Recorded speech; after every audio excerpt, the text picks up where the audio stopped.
Shalom. Shalom. Shalom, Ahab, Wa, Baraka.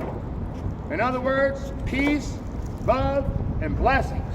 Facing the east, we want to give all praise, honor, and glory to Yahweh, Bahashem, Yahweh Shai, Bahashem, Ruach, and double honors to the elder apostles, the prophets, and the teachers at GMS that have been bringing out this 100% truth for the last 30 plus years, not wavering to the left or to the right. And to the sincere Akiyawa Akwaf and the disciples like myself, salutations. And today, we're just going to do a really basic class. We actually had a class already. I had to just turn the camera on. We had people just asking questions before we could even get set up. So we're just going to go back to a basic class, and it's called The Truth is Given Unto the Prophets, which is a perfect topic. I wish that the people would have stuck around to hear it, because there were a lot of the questions pertain to why we understand and they don't. But so let's get started with Amos chapter 3 and verse 7. This is the book of Amos, chapter 3, verse 7. Surely the Lord Yahweh will do nothing, but he revealeth his secret unto his servants, the prophets. And this is a beautiful thing, because what's going to happen in the future, you're going to start to realize that some of these people that you've been listening to are indeed the real prophets. But you're also going to understand that some of these people indeed have been lying to you. So when you say, surely Yahweh will do nothing, but he revealeth the secrets unto the prophets, all you have to do is find out whether somebody's real or not is, first of all, check their bank account. Are they taking Cash App? Are they taking PayPal? Are they doing GoFundMe for the truth? And so the Most High ain't doing nothing for them. They're doing it for themselves, and they're by themselves with themselves. There's no spirit with that. That is a dead spirit. Let's move around though. Let's go to Matthew. I'm just saying, like, you know, that's how the truth actually goes out. It's going out to everybody. Many are called, but few are chosen. That's Matthew 24 and 13.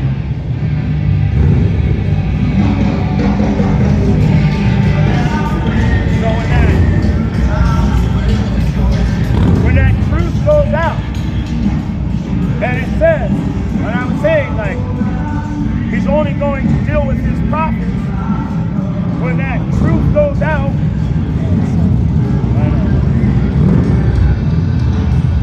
But when that truth goes out, you're going to be able to determine the difference between who's coming with the truth and who's just trying to feed their own bellies. Let's move around a little bit. Matthew chapter 22, and we're going to go, I think it's verse 9. This is the book of Matthew, chapter 22, verse 9.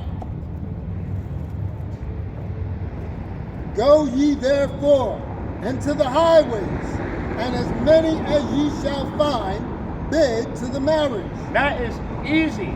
That is easy work. This is the highway.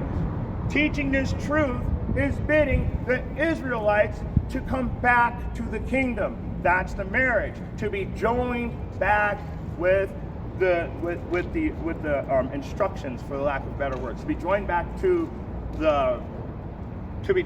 to your own culture, to your own people, to Yahweh, Bahashem, Yahweh Shai, through these scriptures. To land back on what the brother was saying regarding the highways and the hedges. This is the book of Proverbs, chapter 1, verse 20. Wisdom crieth without, she uttereth her voice in the streets. She crieth in the chief place of concourse. In the openings of the gates, in the city, she uttereth her words, saying, how long, ye simple ones, will ye love simplicity, and the scorners delight in their scorning, and fools hate knowledge. So this is where the prophets, the teachers of Yahweh Ba'ashem Yahweh Shai can be found. Okay? Because we were commanded to do it, to go out on the highways and hedges. So the wisdom is going to pour out from the Heavenly Father's men. Okay? This is why we're out here. Now, you're going to have a lot of Israelites that'll hate this knowledge. They're going to reject it, like the brother used the term forbear, which means to reject. Okay, the vast majority of people that hear this gospel, they reject it. Okay, even so-called Israelite Christian or believers, they call themselves Christians, they're going to reject this because they weren't given the Holy Spirit to understand. That brings me to the next precept. Go ahead, Go back to Matthew 22 and just jump up to verse 14. Book of Matthew, chapter 22, verse 14.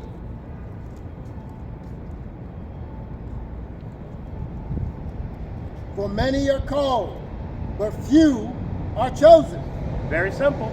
Another very simple scripture that has a very powerful meaning to it.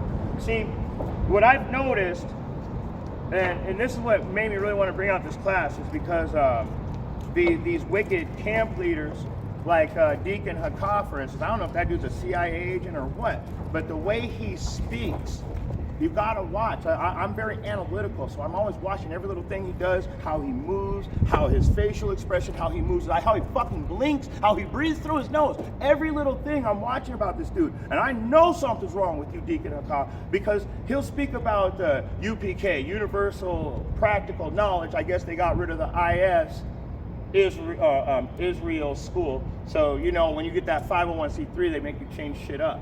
But UPK, he's like, yeah, UPK, they don't keep the lunar Sabbath, but you know, this, that, and the third. And then he starts to talk about GMS, and he goes, man, the GMS, grown ass niggas. Wait a second, whatever that soft, smooth tone, like, you know, we can get past this, brothers, let's all work together. It was grown ass, and then I'm thinking, I'm like, wait a second. Every single fucking camp except for GMS is against GMS. So are you all on that same, are you all getting that same juice? Everybody, and then Deacon Hakah, what'd you say? Every camp that you were trying to be nice about, for lack of better words, that you're trying to be nice, they all had a 501c3. And so I'm putting to this guy's got to work for the government or something. Because why is he going to have so much disdain towards just this group? Right. Every other group is okay except for GMS. Now you guys got to understand that many are called, but few are chosen. So we're all coming out, and he's putting that truth on all of us. But then he's, oh, okay, pull that back. I'm gonna pull my truth back. And what is it? Where is it at? He that have much more will be given. What is that? Is that in Matthew 13? He that has much more will be given, but he that doesn't, everything will be taken. Yeah, Matthew 13 and 12. So, and this is what's going to happen to people like Deacon Hakah. It says right here in the King James, Matthew 13 and 12. For whosoever hath, hold on, I don't know why I'm not wearing my glasses. For whosoever hath, to him shall be given, and he shall have more abundance. But whosoever hath not, for him shall be taken away even that he hath. So many are called, Deacon Hakah, you got that truth, but few are chosen. So guess what? He's going to take that truth back from you because you ain't shit. And that's why you have a fucking powerful disdain against GMS. But that's all good, bro. We don't like you either. Straight up. Yeah. Let's keep going. That's right. And you know what? That was my next precept anyway, Matthew 13 and 13. It's the book of Matthew, chapter 13, verse 13. Therefore speak I to them in parables, because they, seeing, see not, and hearing, they hear not, neither do they understand. You know what? Might as well keep going. And in them is fulfilled the prophecy of Esaias, which saith, by hearing ye shall hear, and shall not understand, and seeing ye shall see, and shall not perceive. Keep going. For this people's heart is waxed gross, and their ears are dull of hearing, and their eyes they have closed, lest at any time they should see with their eyes, and hear with their ears, and should understand, with their heart and should be converted.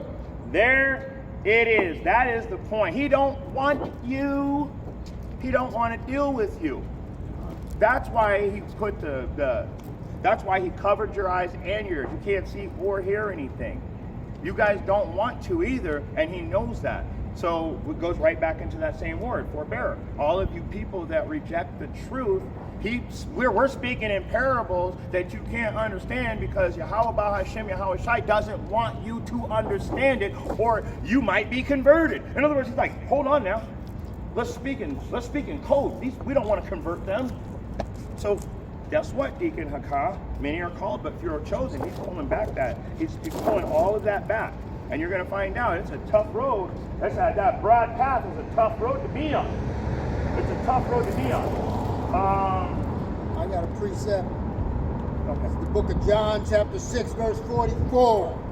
No man can come to me except the Father, which hath sent me, draw him, and I will raise him up the last day. So you can't come to the Heavenly Father. You can't say that, hey, I'm going to choose the Lord as my personal Savior. No, the Heavenly Father has to choose you. Okay? And that choosing was done before the foundation of the earth. I'm glad you said that. That's right. I'm glad you said that. This is Deuteronomy 18 and 18. I will raise them up a prophet from among their brethren. Who? I will raise them up a prophet from among their brethren. That's the Yahweh speaking. He's going to raise up that prophet. We can't raise shit. Like I said, we can plant a seed, and if you so happen to have that seed take root and grow inside of you, that wasn't us either. It was Yahweh Hashem Yahweh Shai. I'm a messenger. I put the mail in the mailbox. I go to the next fucking mailbox. So I'm just saying, I will raise them up a prophet from among their brethren, like unto thee, and I will put my words in his mouth, and he shall speak unto them all that I shall command him. Beautiful, beautiful. I mean, yeah. So totally, I mean, honestly, that kind of explains itself. He's going to put the words in the mouth of his prophet, and he's going to do as the prophet's going to do as Yahweh commands him. So Deacon Hakah, you're literally on you're a slow belly, all about self-gain, and I'm pretty sure you're working for somebody because the only people you really talk shit about is GMS. That's it. And it's every camp. Yeah. Isn't that funny? I mean, isn't it ironic to be in the truth, to have this level of disdain for, the original prophets, okay? Because Elder Apostle Tahar and Gabar and Elder Apostle Ramlab and Rakal, they've all been in this game, well, not game, but in this awakening, this gospel, this ministry, long before any of those jackasses, right? So how do you scoff at the men that the Lord initially raised up, who raised up first, right? How do you scoff at them and not at, it's just It's the way paid off, like you said. The way that he was talking, the way you were talking about GMS, it's like you speak on this camp like everybody's already rejected them. Oh yeah, there's got to be some good guys. I don't want to be. And then the only thing you guys ever say is this grape doctrine from years and years ago. Never went back to the scripture. Never went to the fact that those daughters of Zion didn't do what they were supposed to. So the Benjamites, who were wicked but weren't allowed to be with any other Israelites, what did the Most High say? Tell them to go take those women because they didn't show up. They didn't show up at what was it? I forget what it was, but it was a required high holy day. So he said, you can take those women, but you can't take any of our Israelite women anymore. So what happened? What does it mean to take, Hakah? What does it mean? Since you're so fucking smart. These guys are just like, I can't wait until the end. I got great anger. Be angry, but do nothing. The weapons of our war are spiritual, not carnal. But it doesn't mean that I can't have great disdain for you for the way you've treated the children of Israel.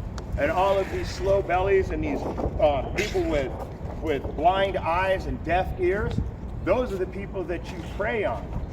You don't deal with real Israelites, because a righteous person would say, why are you wearing a hat? straight up, first thing out of my mouth. As soon as they used to not wear hats, and I was always confused because it seemed like they were coming with some powerful truth. Mm-hmm. Well, it turns out it's because they got kicked out of GMS. Mm-hmm. And I was like, no wonder I like your doctrine. But then he put a hat on one day, and I was like, I feel like something's wrong with these guys now. They can't be doing this. This is not real. Yeah. Hey, man, I'm going to talk to the TV. Come on, man, take the hat off. You was doing good, then you put a hat on. Mm-hmm. Alizar looks like the fucking crypt keeper without a hat. That dude looks scary. I'd be like not wanting to be in the same room with him. Nah, you put your hat back on. You put your hat back on. You fucking scary as fuck. Just cut a hole in the top of it. Cover your whole ass face. He does look like a crypt keeper. Right? Yeah, with that, because he's bald, man. That dude's heavy top bald, man. And I ain't talking about bald people, you know. It sucks to lose your hair and everything. But he wears a hat to prophesy, so I don't care about his bald ass crypt keeper head. Not supposed to. But anyway, let's get back to I'm going on the subject. Let's jump around some more, because let's go to Revelation 22 and 7. There's a good point there.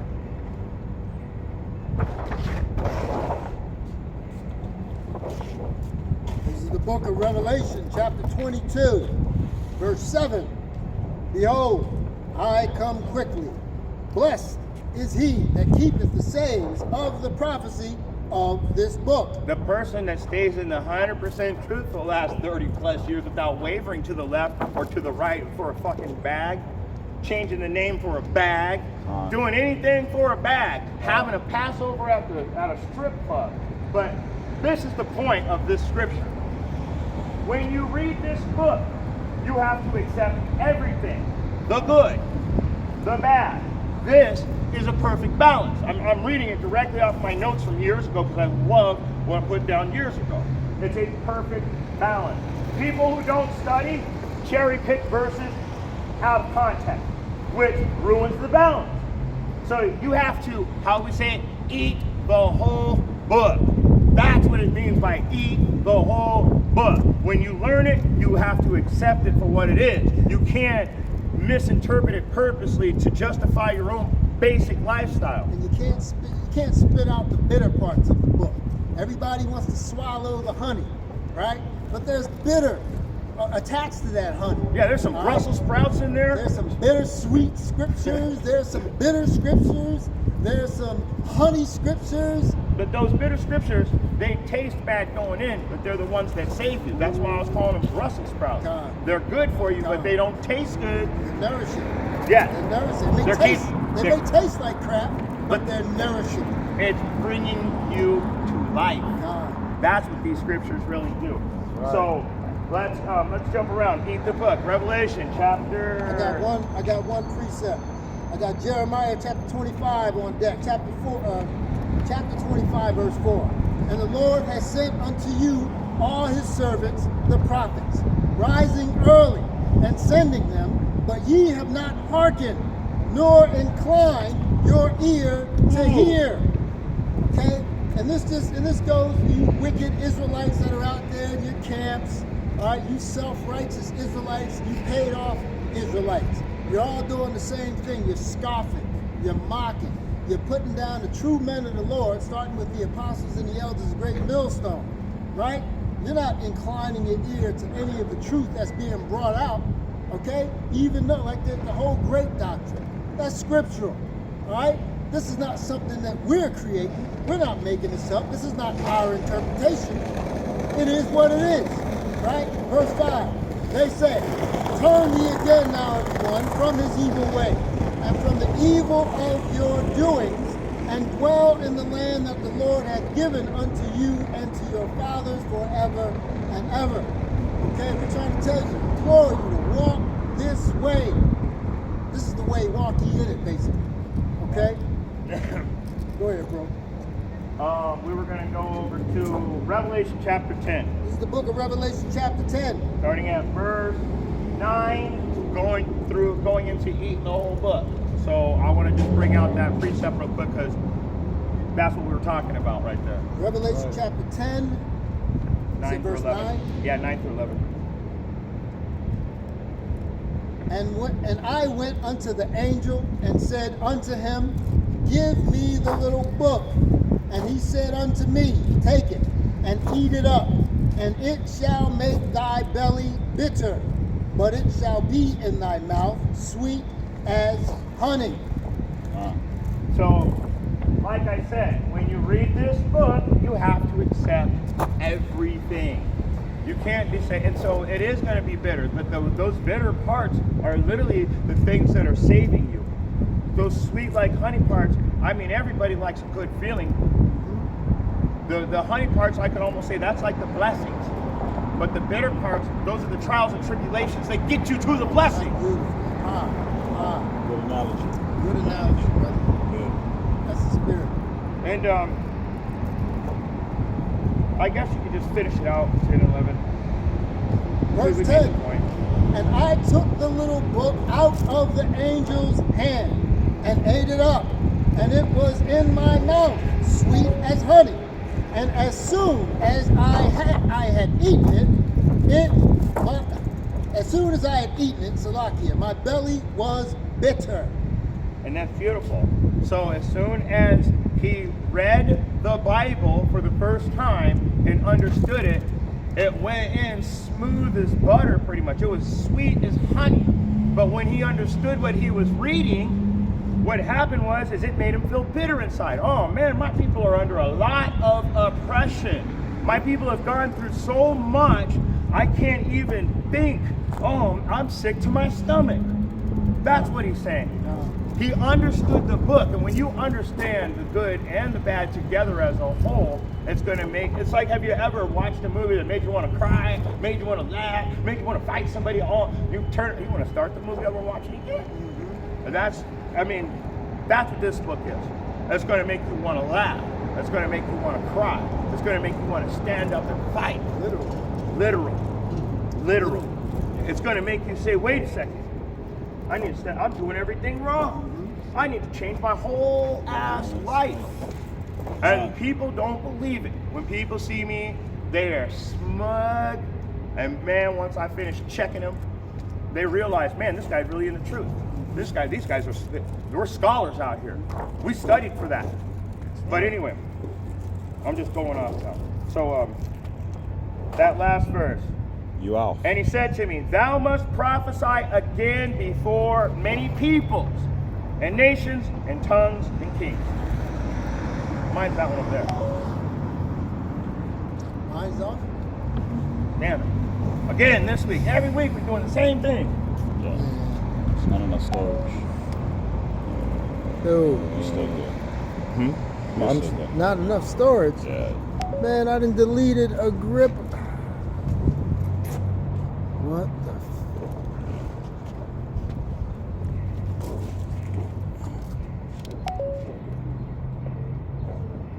Yep. We've been Well- suffering a lot of trials, tribulations, stumbling blocks. When we first got here, this place was like a tornado. We couldn't keep the signs down. Then people came in. We did a whole hour class of just teaching people on the street before we even turned the cameras on. But we've been going through a lot lately. So Salakia for all of the technical difficulties. But so going back into Revelation 9 through 11. When you read the book and it goes in sweet as honey, but when you find out the truth, it's going to make you sick because you're also going to understand that everything about this place is a lie. And you've been lied to. Everything. Every single thing. You've been lied to. And so it does make you sick to your stomach. Oh man, I thought these people are my friends. They were always telling me that their hands were tied and there's nothing they could do. Well, it turns out they're the ones that are in control of pushing the button to make everything happen. That's right. So let's move around a little bit more. Let's jump over to the book of Ezekiel. Chapter 3. I'm going to look at this first, make sure they're old notes. Yeah, chapter 3 and 4. Ezekiel chapter 3, verse 4, verse 3, Verse 4. verse 4. You know what? Why not? Read 3 and 4. Come. Read, start at verse fucking 2. In fact, just start from the top. Seriously, every time I read one up, I'm like, just start from the top and go through 4. Bible's too good. It's too good. You read one verse, oh dang, wait, start with it. Next thing you know, you're all the way back in the book of Genesis. We just read the whole book to them. That's the lesson. This is the book of Ezekiel, chapter 3, verse 1. Moreover, he said unto me, Son of man, eat that thou findest, eat this roll, and go speak unto the house of Israel. Go out to the highways and the hedges and preach to the wind. The wind are the Israelites that don't know who they are.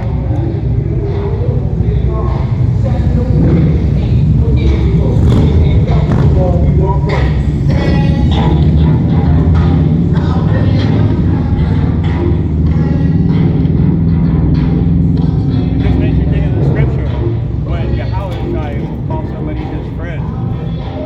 You don't have any friends. Guarantee if your fucking bike broke down, they'd be like, man, bro, what you gonna do? What you gonna do, bro? You want us to make a call for you? We're gonna go finish doing our thing.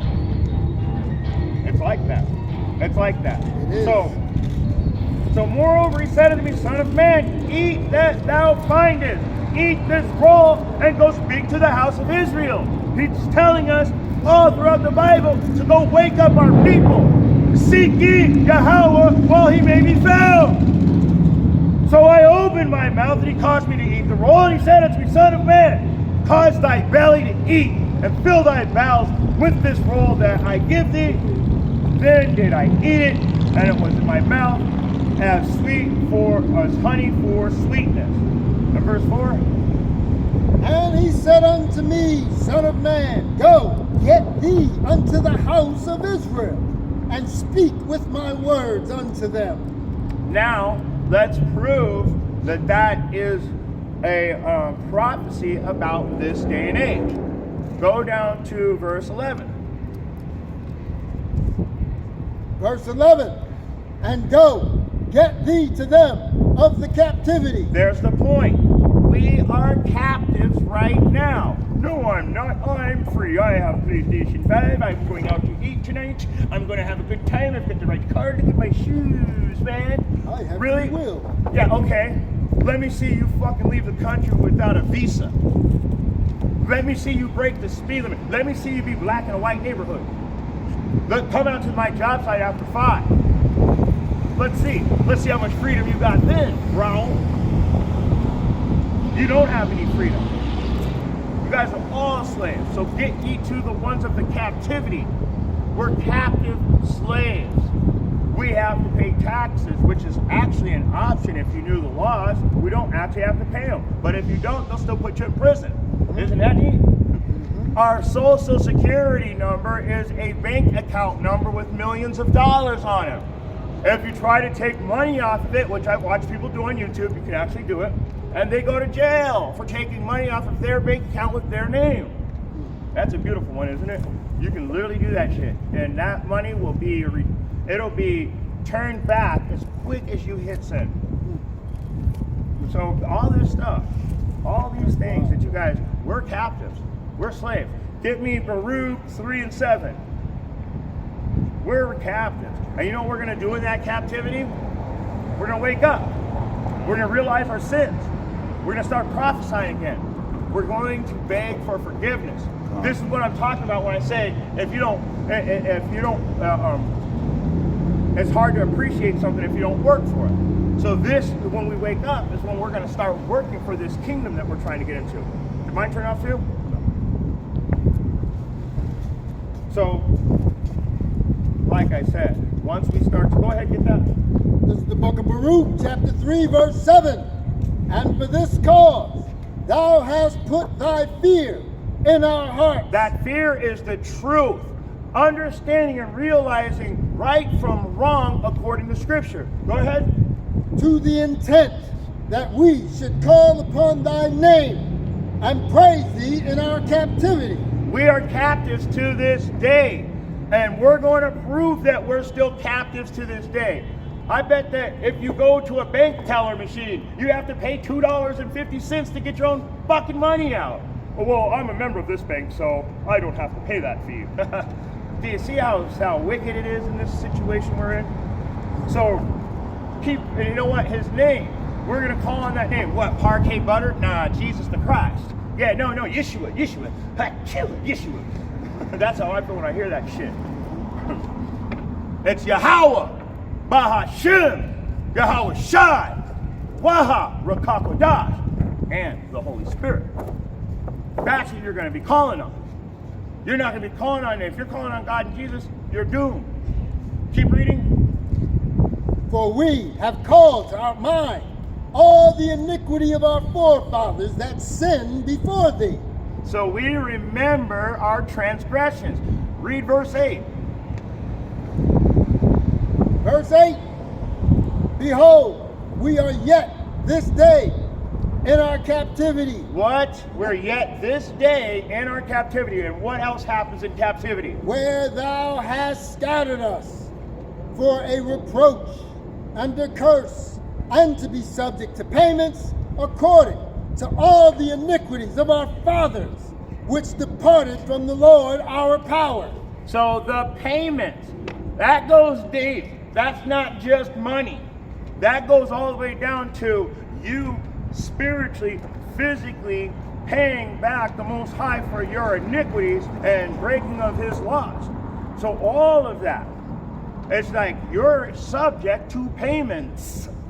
And yes, if you want to take the face value, everything around us costs. I mean, pretty soon they're going to have parking meters in every spot out here too. I mean, when you go to Phoenix, you can't park anywhere any day of the week without paying the parking meter, or at least $5. You're going to have machines outside of your house. When you walk out, you got to pay a quarter to breathe the air. I remember when you used to have to pay a quarter to take a piss in the bathrooms on the train station and stuff. That's wild. At the bus stop. I don't even remember that. Dang. And you would have to, Wow. you would have to put the coin in, and then you could open the door and use the restroom. And I was really little when that was going, so I was scared that I was going to have another coin to get back out. That's where it's fucked up. When you run out of money, you got to pay another coin to get out of the bathroom. But anyway, so yet this day in our captivity, we are subject to payments, no matter how you look at it, whether it be spiritual payments to Yahweh or physical payments to your oppressor. Let's go back into it. Let's jump in. You got a precept? Let's jump back into it. Let's go over to the book of Jeremiah chapter 15. This is a precept for reading the book. 15 and 16. This is the book of Jeremiah, chapter 15, verse 16.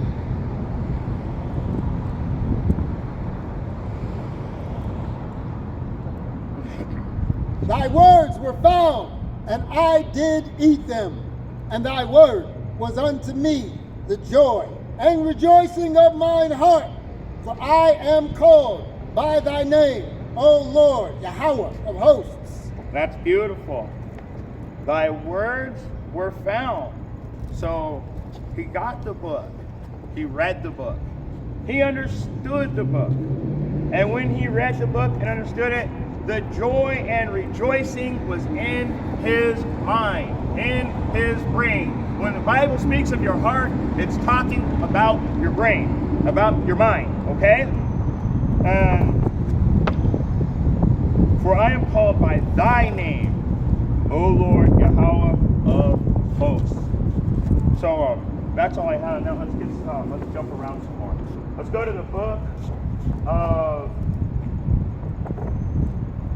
I want to go to 1 Timothy chapter 4 and verse 1. And this is why this is one of the things I tell everybody. Challenge everything, even me. Don't just think, oh, well, I'm okay, I'm safe. Even if I do say everything perfectly correct, why not go home and challenge it anyway, just to reconfirm that it's correct? That's what I do. I'm too analytical. I can't just let somebody tell me something and then I believe them. So this is why I always tell you guys, though, to challenge everything. Get that? Get it? Go ahead. This is the book of 1 Timothy chapter 4, verse 1. Now the Spirit speaketh expressly that in the latter time some shall depart from the faith, giving heed to seducing spirits and doctrines of devils. Keep going one more. Speaking lies and hypocrisy, having their conscience seared with a hot iron. That's beautiful. So Why would I tell you to challenge everything?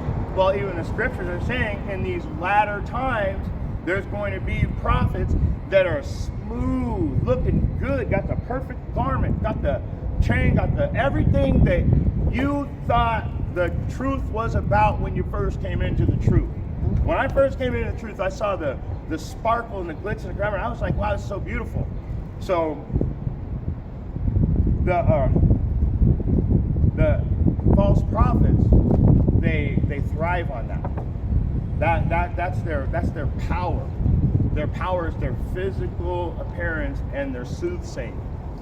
And they prey upon the people that have blind eyes and dull ears. So if you got eyes to see and ears to hear, then you should know better and have to challenge them. So especially when somebody says something that's like kind of like going off almost a little bit, like, well, that didn't sound right. Can we clean that up? So you have to challenge everything because these motherfuckers are wicked and they're taking a bag for your soul. God.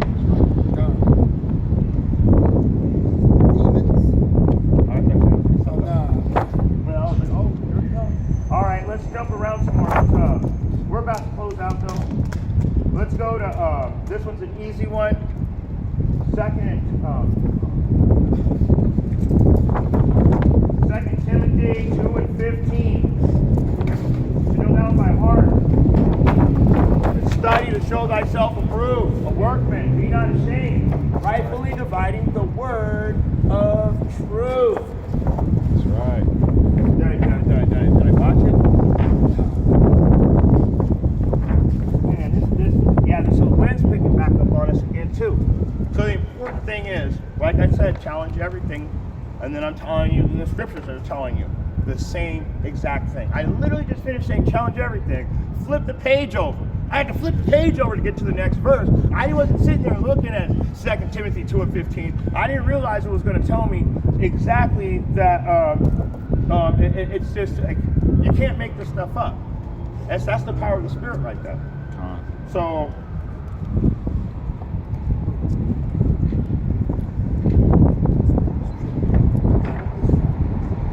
go ahead and get it. All right, this is the book of 2 Timothy chapter 2, verse 15. Study to show thyself approved unto Yahweh, a workman that needeth not to be ashamed, rightly dividing the word of truth. That is beautiful. So, what did I tell you 5 minutes ago? Challenge everything. What is the scripture telling you right now? Well, if you're studying, then you're challenging everything because now you're going to have your own knowledge to rely on. Read verse 16. Verse 16. But shun profane and vain babblings, for they will increase unto more ungodliness. And this is the perfect example of why you've got to study, why you've got to challenge everything. Why, even if you know it's right, confirm it. Have you ever made a reservation and they call you the day of and say, hey, we're just confirming that you're going to be here at 5? We know you're going to be here, but we want to make sure. So if you know this is the truth, why don't you make sure? That simple. Unless you're not chosen, then I understand. I completely understand that. Where were we at? 2 Timothy 2:15, 16. But shun profane and vain babblings. What's a vain babbling? It means worthless. Worthless. Vain means of no profit. It's not helping you any. So that vain babbling is a person just telling you anything that pretty much is telling you what you want to hear. That's why they're deceitful, because they're trying to get something out of you. And so all it's going to do, like it says in the scripture, it's going to increase unto more ungodliness. So we're getting ready to close out. Let's I don't even know what I want to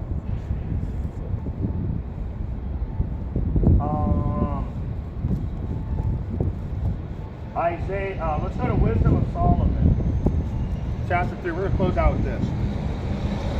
Wisdom of Solomon, chapter 3. That's in Apocrypha.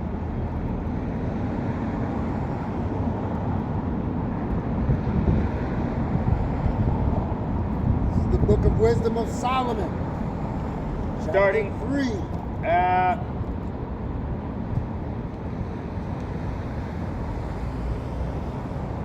I want to start at verse 4. Verse 4. For though they be punished in the sight of men. This is Salakia. This is the book of Wisdom of Solomon, chapter 3, verse 4. For though they be punished in the sight of men, yet is their hope full of immortality. Ooh. So clearly we don't care to be punished in the sight of men, because our hope is for that immortality, that incorruptible. And I think that's in Ezekiel 37. Let me get that. I'm going to get this precept real quick. It's either Ezekiel 37 or another one.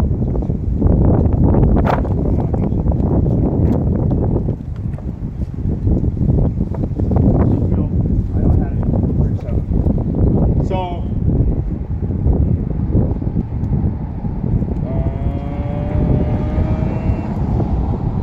no, that's not it. 1 Corinthians.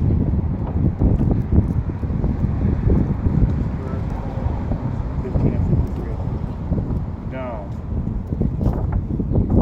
I'm looking for that. The corruptible must be made incorruptible. 15 chapter. Yeah, 15 and 1 Corinthians, like I said, 15 and 53. All right. So, 1 Corinthians chapter 15 and verse 53. You want to get it? Get it. Show it up. Start at 51. In fact, start at 50. I better not look again. I'll be starting at verse 1. Good scriptures. All supporting scriptures. It's 1 Corinthians 15 and 50. This is the book of 1 Corinthians, chapter 15, verse 50. Now this I say, brethren, that flesh and blood cannot inherit the kingdom of Yahweh, neither doth corruption inherit incorruption. Keep going. Behold, I show you a mystery. We shall not all sleep, but we shall all be changed. We're coming into that immortality. Let's get to the point. In a moment, in the twinkling of an eye, at the last trump, for the trumpet shall sound, and the dead shall be raised incorruptible, and we shall be changed. One more, please. For this corruptible must put on incorruption, and this mortal must put on immortality. There it is. We may be getting all of the stumbling blocks out here in the streets, but our hope is for this incorruptible immortality when the Most High puts us back into our true form. So that's what we're fighting for. You guys are fighting for a broad path where everybody gets saved and we're all bygones. Let bygones be bygones. Come on, Bill Gates and Zuckerberg, you can come with me. We're not ruling. The heathen is holding hands with us, Yeah. you know, and we're all singing Kumbaya together. Sure, you can leave your face on the money. There's no one ruler, one nation that's ruling. Everybody's the same. That's what they all want. Well, guess what? And secretly, they still want to be in rulership while everybody's the same. Right. That's the point. That's the takeaway. That's the biggest takeaway, especially from the Edomites. Okay? Because they view themselves as superior to everybody else. That's right. So they don't want to be in subjection. They don't want equality. Okay? They're going to operate under the guise of equality, but still maintain their authority and superiority. Their self-proclaimed superiority. And that's true. And so, let's go back to the wisdom of Solomon and keep going on that. Chapter 3. Wisdom of Solomon, chapter. Yeah, it was Wisdom of Solomon, chapter 3, and I think we read verse 5. This is the book of Wisdom of Solomon, chapter 3.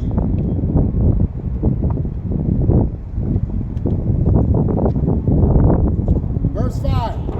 Yes. And having been a little chastised, they shall be greatly rewarded.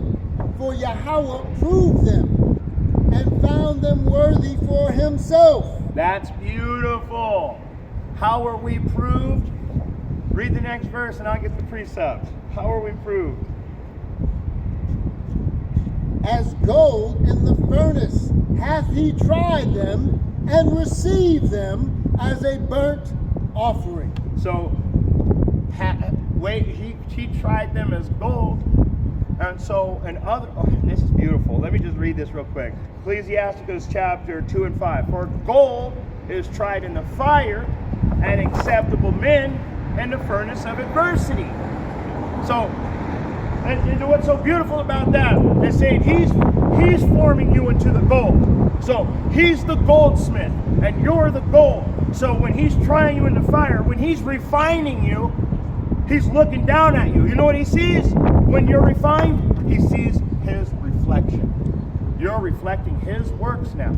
That's why it's so fucking beautiful. That's right. The real gold is going to be kicked and battered and just like, pummeled pretty much. Everybody turns their nose up. Everybody's got something to say. Everybody knows just a little bit more, but always wants to tell you, I don't really know anything, but I wanted to ask this, and how about that? And it's like you're trying to almost play chess with your conversation, like you're trying to entrap somebody. Right. And that's really what they're doing. I got one precept. I just wanted to finish. So when you can overcome all of these obstacles, that's the gold that's being refined right there. When you stick to this truth and you don't veer to the left or to the right for the last 30 plus years, bro, when you do that, it shows who you really are. That's the real gold.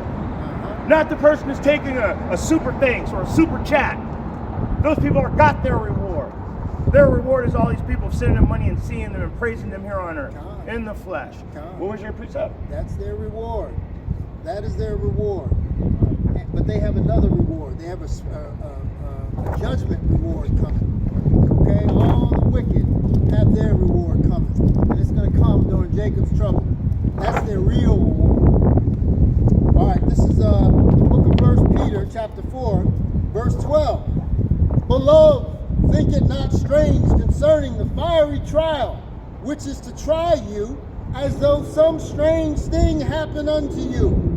But rejoice inasmuch as ye are partakers of Hamashiach's sufferings, that when his glory shall be revealed, ye may be glad also with exceeding joy. That's great. I'm glad you said, go ahead and break that down. Because, being in this truth is all about suffering, as the beloved elder apostle Gabar often brings out. And it's important to bring it out because we got to be reminded that this truth, like we talked about, there's bitterness in this truth, right? And that's part of the suffering. You got to swallow the whole roll. You got to take the bitter with the sweet, right? And that has to do with a lot of the suffering that we have to go through, because we have to, in order to be put through this fire, or we're being put through the fire, right? We're suffering. We're suffering, but we want to see it to the end. The last part of that verse, you said he was going to start visiting us again. Could you read that part again?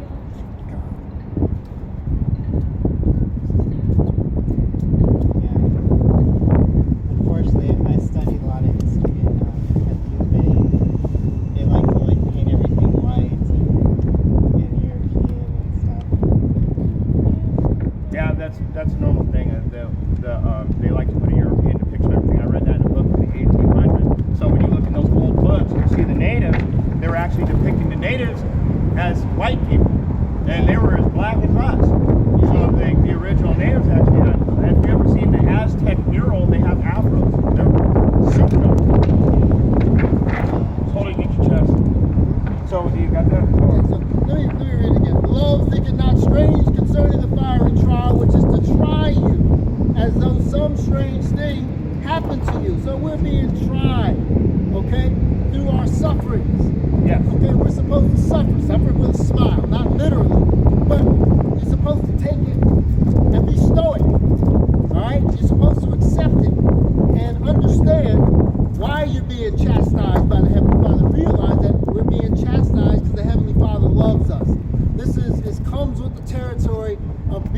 this truth, right? But rejoice inasmuch as ye are partakers of Hamashiach's sufferings, that when his glory shall be revealed, That, right there. Could you move? ye may be glad also with exceeding joy. That right there. Read that part again. But rejoice inasmuch as ye are partakers of Hamashiach's sufferings, No, the visitation. Okay, I'm sorry, go ahead. that when his glory shall be revealed, There. When his glory shall be revealed.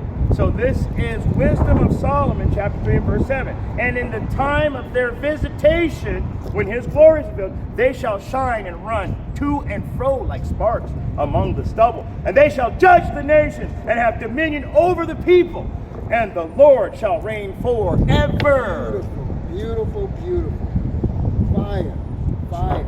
So, clearly, in this visitation, there's a lot of things that have to happen. We're hearing about the corruptible being incorruptible. We're hearing about we have to put on immortality. It's telling us that we can't take this flesh into the kingdom with us. Come on, guys. You have to start putting two and two together. These righteous men, let's get that. We're closing out with this. Revelation chapter 11 and verse 12. You want to get that? I got it. This is the book of Revelation, chapter 11, verse 12. And they heard a great voice from heaven saying unto them, Come up hither. And they ascended up to heaven in a cloud, and their enemies beheld them. We can't take this flesh with us.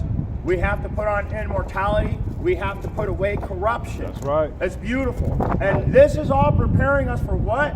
For our enemies to watch us ascend into the clouds. That's right. Now, if you don't got anything else, that's what I'm closing out with right there. All right, bro. That's right. So, if like I always say, Revelation 22 and 14, behold, I come quickly, my reward is with me to give every man according as his work shall be. So if you got eyes to see and ears to hear, I hope you got something out of this message. Facing the east, we want to give all praise, honor, and glory to Yahweh, Bahashem, Yahweh Shai, Bahashem, Bahakadash. And double honors to the elder apostles, the prophets, and the teachers at CMS. Like I said, they've been bringing out that 100% truth for the last 30 plus years without wavering to the left or to the right. Hakah.